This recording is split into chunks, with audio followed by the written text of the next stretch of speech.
સુરતમાં બેફામ બસ ચાલકે અકસ્માતની ઘટનાને અંજામ આપ્યો હતો। વરાછા એકે રોડ પરથી પસાર થતી એસટી બસના ચાલકે સ્ટીયરિંગ પરથી કાબુ ગુમાવતા બસ પલટી જતા મુસાફરોને ઈજા પહોંચતા હોસ્પિટલે ખસેડાયા હતા। સુરતમાં વારંવાર ભારે વાહનના ચાલકો અકસ્માતની ઘટનાઓને અંજામ આપી રહ્યા છે, ત્યારે મોડી રાત્રે વરાછા એકે રોડ પર અકસ્માતની ઘટના બની હતી। વાપી ડેપોથી દાહોદ જઈ રહેલા એસટી બસના ચાલકે વરાછા એકે રોડ પર બેફામ કાર હંકારી હતી, જેના સીસીટીવી પણ સામે આવ્યા છે।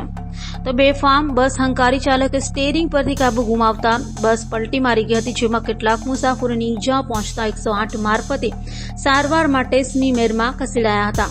તો ડ્રાઈવર દારૂના નશામાં હોવાની ચર્ચા જોવા મળી હતી।